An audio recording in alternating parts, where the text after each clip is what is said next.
Good morning, everyone. This is Vishwamitra sir, and today we are just going to uh, talk about the rest part of the uh, an entrepreneur with a heart. My dear, I just told you about something Kiran Mazumdar shop. Okay,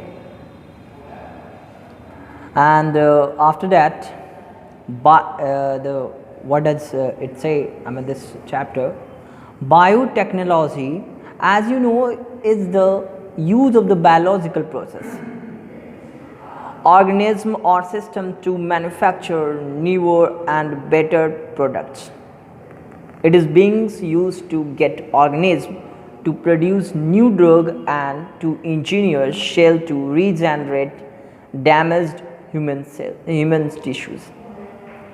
देखिए biotechnology जैसा कि आप जानते हैं ये एक useful use biological process के use के लिए होता है, ऑर्गेनिज्म के लिए होता है और मैन्युफैक्चरिंग जो भी सिस्टम्स को मेंटेन करने के लिए होता है, न्यूअर एंड बेटर प्रोडक्ट्स बनाने के लिए होता है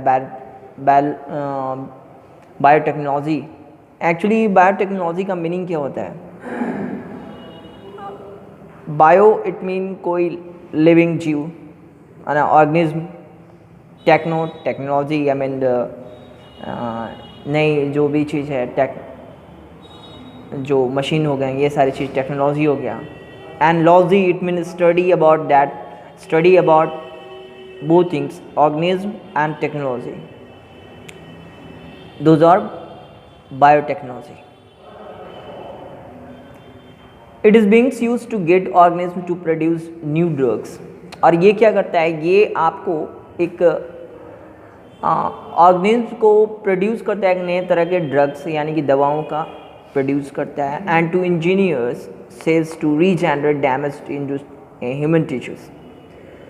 और जो हमारे ह्यूमन बींग्स के जो डैमेज टिश्यूज होते हैं उसको रीजनरेट करता है, उसको फिर से अच्छा करता है, ठीक करता है। It is also beings applied in producing new chemicals and developing environment friendly fuels for motor vehicles. अब देखिए, it is also being applied in producing new chemicals चीज़ों में भी ये प्रोवाइड किए जाते हैं, अप्लाइड किए जाते हैं और इन्वायरमेंट को डेवलप किए जाते हैं, फ्रेंडली इन्वायरमेंट्स को डेवलप किए जाते हैं। जैसे फ्यूल्स को ले लीजिए, मोटर्स व्हीकल्स में इसका यूज़ होता है, एग्रीकल्चर्स में बायोटेक्नोलॉजी का यूज़ होता है, जैसे कि लेब्रज्ड में हो गया, जैसे कि मैक्सिमम एडवांटेज के लिए यूज़ किया जाता है, जैसे पेस्ट रेसिस्टेंस करने के लिए, या फिर सुखार जो होता है, ड्रॉट रेसिस्टेंस क्रॉप्स को करने के लिए इसका यूज़ किया जाता है। ठीक है। As a high school students I would eagerly read up on science. I remember there was a series called Understanding Science. जैसे एक साइंस के हाई स्कूल के स्टूडेंट साइंस के प्रति जो ये हमारे किरण जी जो थी, इनको बहुत ही ज़्यादा उत्सुकता था साइंस को रीड करना, जानने का। ठीक है। मुझे याद है आज भी, ये एक सीरीज़ था अंडरस्टैंडिंग एक सीरीज़ था, and it was a lovely series because it explain things so simply that anyone could understand it. इतना ही आसान था, इतना प्यारा था कि कोई भी इसको अगर समझने की कोशिश करता तो अच्छे से समझ जाता, क्योंकि ये एक्सप्लेन इतना बढ़िया किया रहता था। I learn a lot on my on regarding biology through that series. In fact, I still have those Understanding Science volume with me. और मैंने लर्न किया, ठीक है, मैंने लर्न किया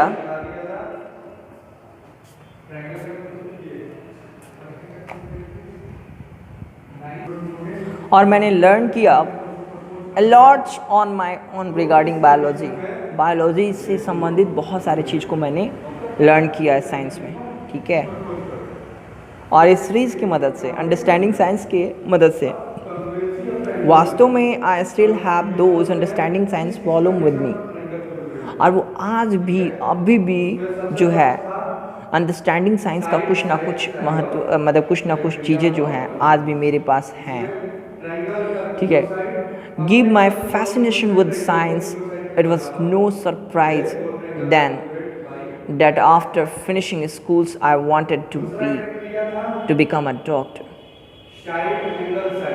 और ये साइंस अंडरस्टैंडिंग ही हमको क्या किया कि हमें फैसिनेशन दिया साइंस के प्रति। और ये कोई सरप्राइज़ होने वाली चीज़ नहीं है। देन आफ्टर उसके बाद मैंने फिनिशिंग की स्कूल्स को, फिर मैं एक सपना था डॉक्टर बनने का, वो मैं डॉक्टर बनने की कोशिश की। Unfortunately, I did not have a grade to gain admission in medical college। अब भाग्य से मुझे ग्रेड नहीं मिला, एडमिशन होने मेडिकल कॉलेज में एडमिशन नहीं मिला। When I asked my father to secure a seat for me by paying capitation fee, मैंने अपने फादर से बोला कि पिताजी मुझे सीट नहीं मिला, मुझे मेरे लिए मेरा सीट मेडिकल कॉलेज में एक आप पैसे पे करके सिक्योर कर दीजिए। मेरे पिताजी ही refuse to do so, refuse कर दिए, उस चीज़ को इनकार कर दिए। He told me I have provided you with the best possible schools education and if you effort your effort have not helped you gain admission into college, medical college, it means you haven't worked as hard as someone else who had made the grade।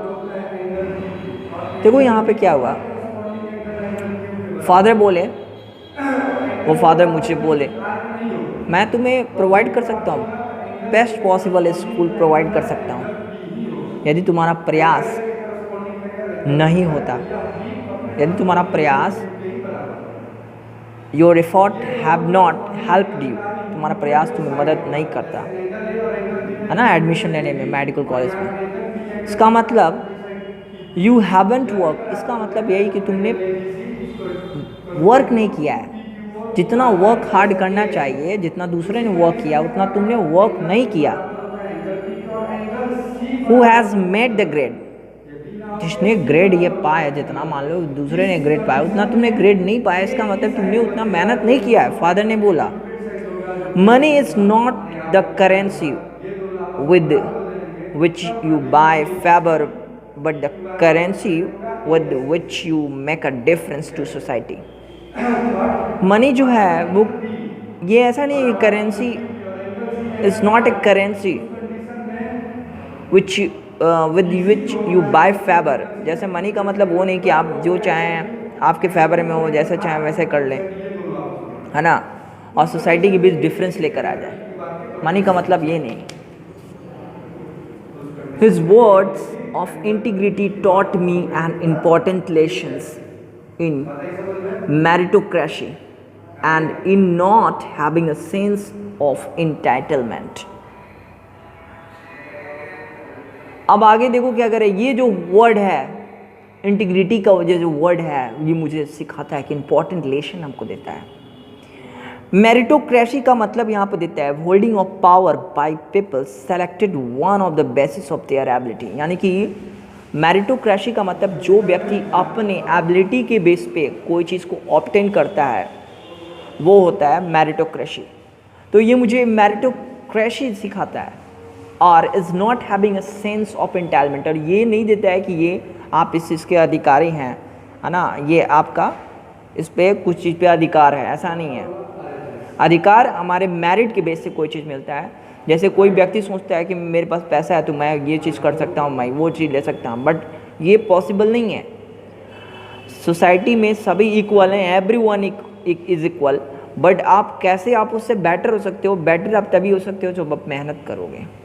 तो वो चीज़ यहाँ पे बता रहा है। My father advised me to pursue a career in brewings and biotechnology.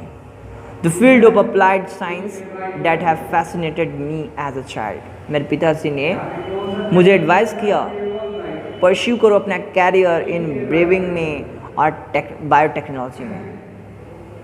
The field of applied, और इसमें आप फील्ड जो है अप्लाइड करो साइंस का अपना, इसमें है ना, जो तुम फैसिनेटेड हो बचपन से ही, जैसे चाइल्ड से ही जैसे कोई बच्चा फैसिनेटेड होता है वैसे तुम फैसिनेटेड होकर और इसमें ब्रेविंग में और बायोटेक्नोलॉजी में अपने कैरियर को ये करो, आगे बढ़ाओ. Back in the 1917 braving was a fairly nascent stream in India and there wasn't many professional brewers. However, I took on a challenge to prove myself in the vocations unexplored by Indians and more so by women the world over. अब मैं 1970 में, यानी कि किरण जी 1917 में 70 में briefing was a Fairlie completely वो इसमें existence आ गई. जब हम इंडिया में प्रॉपर रूप से एग्जिस्टेंस अपना कंप्लीट बना ली. And there wasn't many professional brewers, और उस समय ये कोई नहीं था कि प्रोफेशनल ब्रीवर नहीं थे, उस समय ब्रीवर नहीं थे. हालांकि उस समय किरण जी के सामने एक बहुत बड़ा चैलेंज लेने का था, प्रूफ अपने आप को करना था इन वोकेशंस में, मतलब कि अपने काम को करने की इच्छा में. मतलब वोकेशंस का मतलब हो गया वैसा काम जिसमें आपको कोई कुछ टोक ना लगाए, आप पूरी इच्छा से वो काम को करें, ठीक है, वो बात कर रहा है. और अनएक्सप्लोर्ड बाय इंडियंस, उस समय ये जो आया तो वहाँ पे कुछ ऐसा एक्सप्लोर वाली चीज़ नहीं दिख रही थी, है ना. इंडियंस के थ्रू कुछ एक्सप्लोरेंस वाली चीज़ नहीं दिख रही थी, मतलब कुछ नई चीज़ करने की जिज्ञासु नहीं दिख रहे थे. And more show by womens, और ज़्यादातर ऐसा वुमेंस के द्वारा देखा गया वर्ल्ड के ऊपर, है ना. तो इस वीडियो को मैं और भी आगे बनाऊंगा और इस पार्ट का आगे हम लोग पढ़ेंगे मेकिंग ए डिफरेंस, कैसे क्या हुआ, किस तरह डिफरेंसेस को शो किए अपने व्यूज़ के थ्रू हमारे किरण जी. नेक्स्ट वाली वीडियो में हम बताएंगे. Thank you for listening and joining this video. Okay.